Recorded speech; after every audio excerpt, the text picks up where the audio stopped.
بعد فاعوذ باللہ السمیع العلیم من الشیطان الرجیم بسم اللہ الرحمن الرحیم وبشر الذین آمنوا وعملوا الصالحات ان لهم جنات تجری من تحتها الانہار كلما رزقوا منها من ثمرة رزقا قالوا هذا الذي رزقنا من قبل وأتوا به متشابها ولهم فيها أزواج مطهرة وهم فيها خالدون صدق الله مولانا العظيم۔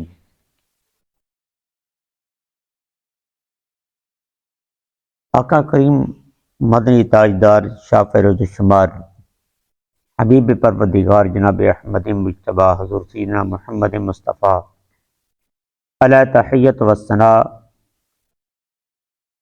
آپ کے ارشاد گرامی کا مفہوم ہے کہ قیامت کے دن جنت میں میرا اتنا انسان زیادہ قریب ہوگا جتنا میرا امتی مجھ پر دنیا میں رہتے ہوئے کثرت سے درود پاک پڑے گا۔ یہ آگے ہماری مرضی ہے، ہم پہ منحصر ہے کہ ہم مصطفیٰ کریم علیہ السلام اپنے سنے محبوب کے کتنا قریب ہونا چاہتے ہیں، صلی اللہ علیہ وسلم محمد وآلہ بارک وسلم۔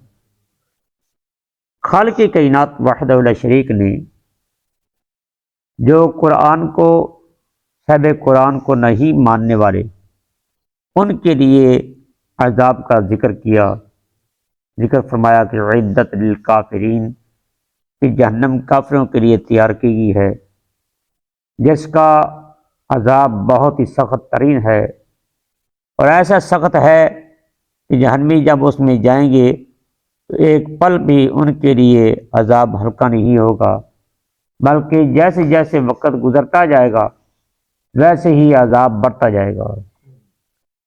اور خالق کائنات نے جو آج آیت پاک تلاوت کی، اس میں اللہ تعالیٰ نے جو ماننے والے ہیں قرآن و حدیث کو، اللہ اس کے رسول کو ماننے والے ہیں، ان کے لیے بشارت کا ذکر فرمایا۔ فرمایا وبشر الذین آمنوا، میں آپ ان لوگوں کو خوشخبری دیجئے کہ جنہوں نے صدق دل سے آپ پر ایمان لائے، جو صدق دل سے آپ پر ایمان لائے، صدق دل سے انہوں نے، سچے دل سے انہوں نے آپ کو اپنا نبی مانا، اپنا رسول مانا، آپ کی عزت و توقیر میں ہر وقت وہ آپ کی عزت کا خیال رکھتے ہیں، کیونکہ ایمان والا ہوتا ہی وہ ہے جس کے دل میں مصطفیٰ علیہ السلام کی قدر منزلت جتنی زیادہ ہوگی اتنا وہ اس کا ایمان پختہ ہوگا، قوی مضبوط ہوگا۔ تو یہاں پہ فرمایا بشر الذین آمنوا، ایمان اللہ، جو ایمان والے ہیں ان کو بشارت دو۔ ایمان اور اسلام کے بارے میں آپ کو میں پہلے وضاحت کر چکا ہوں، ایمان اور اسلام میں کیا فرق ہوتا ہے۔ تو فرمایا بشر، بشر لفظ جو ہے فرمایا بشارت، کہ جس سے انسان کے چہرے کی رنگت بدل جائے اس خبر کو بشارت۔ انسان جب اس کو خوشی کی خبر دی جاتی ہے تو اس میں انسان کے چہرے کے ہنسی کی وجہ سے یا اس کی خوشی ملنے کی وجہ سے انسان کے چہرے کی رنگت نکھر آتی ہے، اسی لیے فرمایا کہ بشارت ہو آپ ایمان والوں کو۔ وعملوا الصالحات، اور عمل کیے انہوں نے نیک۔ اس سے ان لوگوں کا رد ہے جو لوگ کہتے ہیں کہ بس صرف ایمان ضروری ہے اور اعمال کی کوئی قدر نہیں ہے، یا وہ اعمال کی طرف توجہ نہیں کرتے، دھیان نہیں دیتے۔ تو بھائی جس طرح ایمان ضروری ہے اس طرح اعمال بھی ساتھ ضروری ہیں۔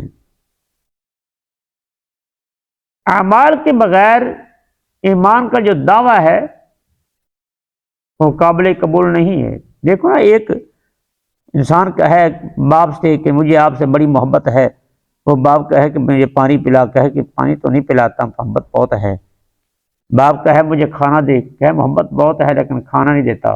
جی، باپ کہتا ہے کہ مجھے تھوڑا سا دبا دو میرے جسم کو، مجھے تکلیف ہے، کہے کہ مجھے محبت بہت ہے لیکن دبائے نہ، وہ کیا محبت ہوگی؟ باپ کہے گا تو مجھے نہ کھانا دیتا ہے نہ پانی دیتا ہے، یا نہ مجھے دباتا ہے، میری خدمت کرتا ہے، تو یہ مجھ سے محبت کیسی ہے؟ تو اس لیے جو سرکار دو عالم صلی اللہ علیہ وسلم کی محبت اپنے دل میں رکھتا ہے، وہ چاہے سخت سردیاں ہی کیوں نہ ہوں اس کے لیے نماز پڑھنا آسان ہوتی ہے، چاہے سخت گرمیاں ہی کیوں نہ ہوں اس کے لیے روزے رکھنے آسان ہوتے ہیں، کیونکہ اس کی ہر وقت ذہن میں، ہر وقت دل و دماغ میں مصطفیٰ علیہ السلام کی محبت رچی بسی ہوتی ہے۔ جو محب ہوتا ہے وہ اپنے محبوب کے لیے، اپنے حبیب کے لیے اپنی جان تک قربان کرنے کو تیار ہوتا ہے۔ اس لیے فرمایا کہ وہ ایمان لائے اور انہوں نے عمل سارے کیے، نیک عمل کیے، تو پھر ان لہم جنات تجری، ان حرف مشبہ بالفعل ہے جس کا معنی ہے بے شک، تحقیق، تو ہم واسطے ان کے جنات باغات ہیں۔ جنات جنت کی جمع ہے، جنت کہتے ہیں باغ کو، یعنی گھنے باغ کو جنات کہتے ہیں۔ تو جنت باغ کو اس لیے کہتے ہیں، باغ جو ہے وہ اپنے ماتحت اور ما فوق، جو اپنے سے پیچھے ہوئے زمین ہے یا اپنے ماتحت جو زمین نیچے زمین ہے اس کو چھپا لیتا ہے باغ، اس لیے اس کو جنت کہتے ہیں۔ فرمایا کہ ان کے لیے باغات ہوں گے، تجری جو جاری ہوگی، من تحت حل انہار، من سے تحت نیچے، ہاں اس سے اس کے انہار، نہر، انہار نہر کی جمع ہے۔ نہر کا لغوی معنی ہوتا ہے چیرنا، چونکہ نہر بھی دریا سے زمین کو چیر کر بنائی جاتی ہے اس لیے اس کو نہر کہتے ہیں۔ فرمایا کہ جنت میں ان کے لیے باغات ہوں گے۔ جنت جو ہے 8 جنتیں ہیں، 8 طبقے ہیں جنت کے، جنت فردوس، جنت عدن، جنت ماوا، دار الخلد، دار السلامہ، دار المقامہ، اور جنت نعیم، علیین۔ یہ 8 ان کے نام ہیں، اس کے اور بھی ان کے مختلف نام ہیں، ناموں میں اختلاف ہے۔ تو 8 طبقات ہیں جنت کے، اور سب سے اعلیٰ نبی علیہ السلام نے فرمایا کہ جب تم اللہ تعالیٰ سے مانگو تو جنت الفردوس مانگو، یہ آقا علیہ السلام کے فرمان کا مفہوم ہے۔ تو فرمایا کہ ان کے لیے باغات ہوں گے، یعنی کہ نیچے نہریں جاری ہوں گے۔ اب نہریں کیوں؟ اس لیے کہ دریا جو ہے وہ بہنے میں اتنا خوبصورت نہیں لگتا جتنا نہر خوبصورت لگتی ہے۔ دریا کبھی ادھر جاتا ہے کبھی ادھر، اس کے بال پڑتے ہیں، یہ موڑ وغیرہ پڑتے ہیں، تو اس کے بہنے میں کوئی عجیب سی بات ہوتی ہے، لیکن نہر جب سیدھی بہہ رہی ہوتی ہے نا اور اس کے ارد گرد جب درخت ہوں تو وہ ایک بڑا حسین منظر پیش کرتی ہے۔ اس لیے فرمایا کہ نہریں، اور یہ نہریں یہ دودھ، شہد، اور جو اللہ تعالیٰ جنتیوں کو وہ نہریں 4 عطا فرمائے گا پانی پینے کے لیے نہریں، تو ان کا ذکر ہے۔ تو یہ باغات جو ہیں جب نہر جاری ہو تو باغات کو پانی پہنچتا رہتا ہے جس سے وہ تر و تازہ رہتے ہیں، لیکن جو جنت کی نہر ہے وہ باغوں کو تر و تازہ رکھنے کے لیے نہیں، وہ تو اللہ کی قدرت سے ویسے ہی تر و تازہ ہوں گے، تو یہ ایک خوبصورتی اور سناپ اور زینت کے لیے ہے۔ کلما رزقوا منہا من ثمرات الرزق، کلما جب کبھی رزقوا رزق دی جائیں گے، منہا اس سے، من ثمرات پھلوں سے، رزقاً رزق، جب بھی ان کو پھلوں میں سے رزق دیا جائے گا تو قالوا ھذا الذی رزقنا، اب پھل جو ہیں جنت باغات ہوں گے لیکن کھیتی باڑی نہیں، وہ بعض جو جنتی ہیں ان کی خواہش کے مطابق کھیتی ہوگی لیکن اس کو فوراً ختم کر دیا جائے گا۔ اگر جنتی کو خواہش کرے گا نا، یا اللہ میں دنیا میں رہتے ہوئے میں گندم بوتا تھا جی، تو اس کی فصل جو کاشت کرتا تھا، مولا میرے پاس ڈھیر ہوتے تھے گندم کے، تو اللہ کے حکم سے یکدم جو ہے وہ یعنی کہ گندم بھی میں پکے گی اور ڈھیر لگ جائیں گی، اور اللہ فرمائے گا میرے بندے تو نے اس کو کیا کرنا ہے جی۔ تو اللہ تعالیٰ جنتی کی ہر خواہش پوری فرمائے گا، لیکن کھانے کے لیے پھل، اور وہ کیونکہ جنت میں تو بھوک پیاس تو ہوگی نہیں، یہ پھل جو ہیں بطور لذت، اور ان کے ساتھ کوئی گوبر پخانا وغیرہ پیشاب بھی نہیں آئے گا، وہ کس لیے کہ صرف جب پھل کھائیں گے خوشبودار پسینہ آئے گا اور پھل ہضم۔ جنت جو ہے چونکہ پاکیزہ جگہ ہے، تو اس لیے فرمایا کہ جب کبھی ان کو پھلوں میں سے رزق دیا جائے گا نا تو قالوا کہیں گے ھذا الذی رزقنا من قبل، کہیں گے جنتی یا اللہ یہ وہ تو ہے جو رزق نہ دیے گئے ہم من قبل پہلے سے، پہلے کب؟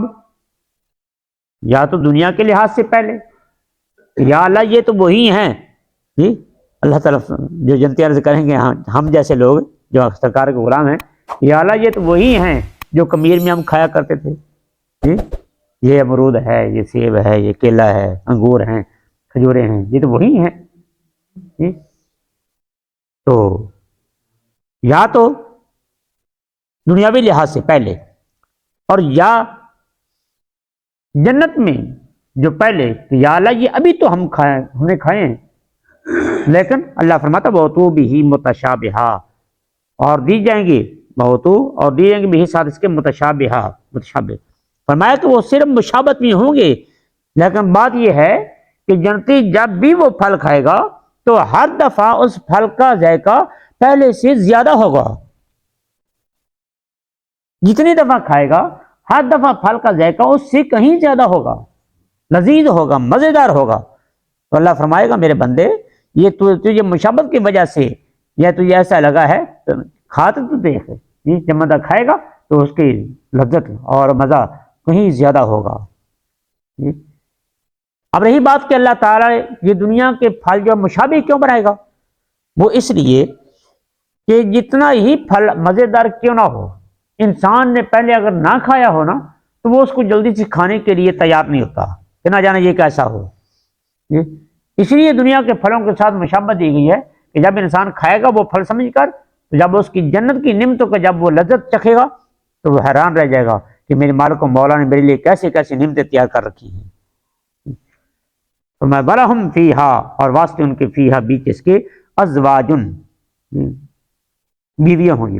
ازواج زوج کے ہیں، زوج سے ہے، زوج کا معنی ہوتا ہے جوڑا، تو یہاں پہ اس مراد اس سے خامد بھی مراد لیا جاتا ہے زوج بول کر، اور بیوی بھی مراد لیا جاتا ہے، لیکن یہاں سے بیویاں مراد ہیں کیونکہ آگے مطہرہ اور ولہم پیچھے آیا، چونکہ یعنی آدمیوں کے لیے واسطے ان کی بیویاں ہوں گی مطہرہ، پاکیزہ، جنت میں اس کے لیے پاکیزہ بیوی ہوں گی، یعنی جو دنیا میں اس کی بیوی ہوگی وہ اگر حالت ایمان کے ساتھ جائے گی تو اس کو جنت میں وہ بھی ملے گی، اور اللہ تعالیٰ حوروں سے، جنتی حوروں سے اس کا نکاح علیحدہ فرمائے گا، کئی حوریں اعمال کے مطابق اللہ تعالیٰ اس کو جنت میں حوریں عطا فرمائے گا، نکاح فرمائے گا ان کا،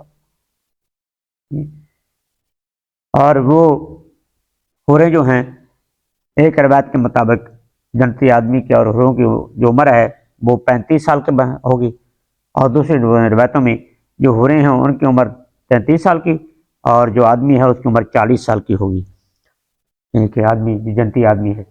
اور یہ دنیا کی جو عورت ہے اس کا حسن و جمال حوروں سے کم نہیں ہوگا، اور حور کی جو حسن و جمال ہے اس کا حدیث مبارکہ میں یہ آپ پڑھ کر دیکھیں کہ کمال کی بات اللہ تعالیٰ نے جنتی کے لیے کیسی خوبصورت بیویاں پیدا فرمائی ہیں کہ جنتی حور جو ہے اس کی اگر دوپٹے کا ایک آنچل اگر آسمان سے زمین کی طرف لٹکا ہے نا تو ساری دنیا اس کی خوشبو سے معطر ہو جائے، اگر اس کی چھینگلی کا ایک پورا اگر زمین کی طرف لٹکا ہے نا آسمان سے تو ساری زمین روشن ہو جائے، اتنی حسین و جمیل ہوں گی، اور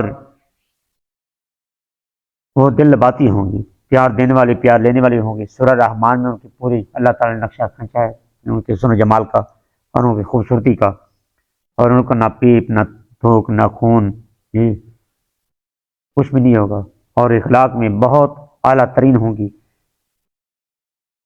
تو جب انسان دیکھے گا تو خوش باغ ہو جائے گا، اس میں بیویاں پاکیزہ ہوں گی، اور وہ کوئی مطالبہ بھی نہیں کریں گی ایسا کہ جیسے انسان جیسے دنیا میں اس کے ساتھ ہوتا ہے نا کہ کوئی اس کی ناشکری ہوتی ہے یا کوئی ایسا، وہ نہیں ہوگا۔ اللہ اکبر۔ اور یہ دنیا کی جو ہے نا عورت یہ ان عورتوں کی سردار ہوگی جو خادم عورت آدمی کی ہوگی، اگر کسی کی دنیا میں عورت نہیں ہے تو اس کو جنت میں پھر وہ عورت کوئی اور نہیں ملے گی، صرف اس کا حوروں کے ساتھ نکاح پڑا جائے گا۔ اور اگر جو عورت فوت ہوئی ہے بیوہ جی تو جو اس کا پہلا خاوند تھا اس کے ساتھ اگر وہ اس کا خاتمہ ایمان پہ ہوا ہے تو وہ بھی اس کو جنت میں ملے گا جی. اور تو ایک آدمی کو حوریں ملیں گی لیکن ایک عورت کو کئی آدمی نہیں ملیں گی جی. آدمی ایک ہی ہوگا اور حوریں اور بیوی اس کی اگر چار ہیں دنیا میں تو چارے بیوی اس کے پاس ہوں گی. اور اس طرح اگر کوئی ایسی عورت فوت ہوئی ہے کہ جس کی شادی نہیں ہوئی یا اس کا جو خامد ہے وہ کافر مر گئے نعوذ باللہ تو پھر اس عورت کو اللہ تعالیٰ ایسے آدمی سے نکاح فرمائے گا جو جنت کا خلا پورا کرنے کے لیے اللہ تعالیٰ کچھ آدمیوں کو پیدا فرمائے گا نا اس سے پھر کسی آدمی سے اس کا نکاح کیا جائے گا. فرمایا وہ ہم فیہا خالدون اور وہ اس میں ہمیشہ رہیں گے. ایمان والے اس جنت میں ہمیشہ رہیں گے ہمیشہ رہنے والے ہوں گے. وہم اور وہ فیہا بیچ اس کے خالدون ہمیشہ رہنے والے ہوں گے اس سے پھر کبھی بھی ان کا خروج نہیں ہوگا. تو یہ اللہ تعالیٰ میں بشارت دیتا ہے ایمان والوں کو. ایمان والے جو ہیں ان کے لیے اللہ تعالیٰ نے ایسی ایسی نعمتیں اور اپنی ایسی جو جنت کی بہاریں ہیں وہ ان کے لیے تیار کر رکھی ہیں. اس لیے اللہ تعالیٰ قرآن پاک میں فرماتا ہے دوسری جگہ پہ کہ اب ایمان والوں کو چاہیے وہ کوئی عمل کریں جس نے عمل کرنا ہے اچھا. اتنا اللہ تعالیٰ نے اتنی آسائشیں اور نعمتیں عطا فرمائی ہیں. اللہ تعالیٰ ہمیں عمل صالح کی توفیق عطا فرمائے. ہمارے لیے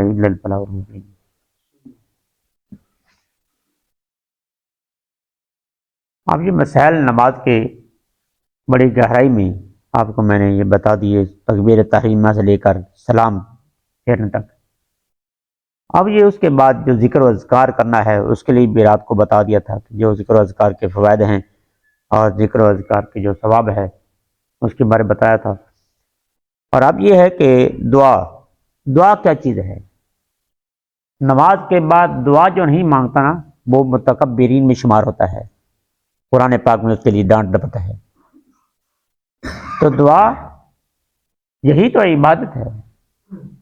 رب کائنات کے سنے محبوب علیہ السلام نے فرمایا کہ دعا مخل عبادت دعا عبادت کا مغز ہے. فرمایا بلکہ دعا حول عبادت دعا ہے ہی عبادت. دعا نچوڑ ہے مغز ہے عبادت کا. اسی لیے سلام پھیرنے کے بعد فوراً اٹھ نہیں جانا چاہیے. جہاں عبادت کی ہے وہاں پہ دعا کریے. اللہ فرماتا ہے ادعونی استجب لکم مجھ سے مانگو میں تمہاری دعا قبول کروں گا. اجیب دعوت الداعی اذا دعان فرمایا جب بھی پکارنے والا کو پکارتا ہے مجھ سے دعا مانگتا ہے میں اس کی دعا قبول کرتا ہوں.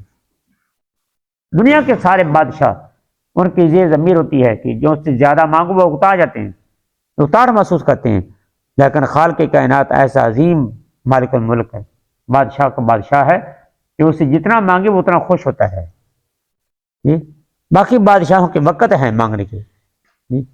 اس کے وقت کے اندر اگر کوئی مانگے تو پھر ورنہ جب یہ وقت بند ہوا ختم ہوا ٹائم ختم ہوا تو فوراً دروازے بند. لیکن ایک ایسی ہستی ہے ایسی بادشاہ کی ہستی ہے کہ جس کا دروازہ کبھی بھی بند نہیں ہوتا. دن رات جب بھی اس کے دروازے پہ جائیں وہ انسان کو بے مانگے دیتا ہے تو مانگنے سے کتنا عطا فرمائے گا. اس لیے اللہ فرماتا ہے کہ مجھ سے مانگ میں تجھے عطا کروں گا. تو اپنی گنہگاری کے ساتھ مانگ میں تجھے بخشنہاری کے ساتھ عطا کروں گا. تو گنہگار ہو کے میری طرف آ میں تواب اور رحیم ہو کر تیری طرف آؤں گا تیری مراد پوری کروں گا. اللہ تعالیٰ نبی علیہ السلام کی فرمان کے مطابق اور حدیث مبارکہ میں جو ہے نا یہ اللہ تعالیٰ سے جو بھی بندہ بخش دعا مانگتا ہے اللہ تعالیٰ اس کی دعا کو قبول فرماتا ہے. لیکن بظاہر بعض اوقات اس کے اثرات ظاہر ہو جاتے ہیں بعض اوقات اثرات ظاہر نہیں ہوتے. اور جو ہی اثرات ظاہر نہ بندہ ہوتا ہے نا شکرا تھوڑے سے اثرات ظاہر نہ ہوئے فوراً کہتا ہے نشوری کرنی شروع کر دیتا ہے میں کب جب بھی دعا مانگتا ہوں دعا قبول ہی نہیں ہوتی. نہیں بندہ خدا دعا قبول ہوتی ہے لیکن ہم نہیں جانتے جو ہم نے دعا مانگی ہے یہ ہمارے لیے بہتر ہے یا نہیں ہے. اگر بہتر نہ ہو تو وہ مالک و مولا اس دعا کو ہمارے لیے ذخیرہ کر دیتا ہے. اور قیامت کے دن جو ہماری دنیا میں جس دعا کا اثر نہیں نہ ظاہر ہوتا قیامت کے دن جب وہ ہمیں اس کا اجر عطا فرمایا جائے گا نا تو اس وقت ہماری خواہش ہوگی کاش ہماری دنیا میں ایک بھی دعا قبول نہ ہوتی مجھے آج اس کا ثمرہ مل جاتا. اسی لیے ہمیں چاہیے کہ دعا مانگیں اور دعا مانگنے کے بھی کون دیتا ہے دینے کو منہ چاہیے دینے والا ہے سچا ہمارا. بات یہ ہے اللہ تعالیٰ عطا فرماتا ہے لیکن دعا مانگنے کو کوئی طریقہ بھی تو ہوتا ہے نا کوئی سلیقہ بھی تو ہوتا ہے نا. تو اسی لیے دعا مانگنے کے طریقے ہیں۔ دعا نمبر 1 کہ دعا کیسی مانگی جائے، نمبر 2 دعا کب مانگی جائے، نمبر 3 دعا کہاں مانگی جائے۔ دعا کیسے مانگی جائے، کب مانگی جائے، کہاں مانگی جائے، وہ تو مالک و مالک ہے، جہاں چاہے جیسے چاہے قبول فرما لے۔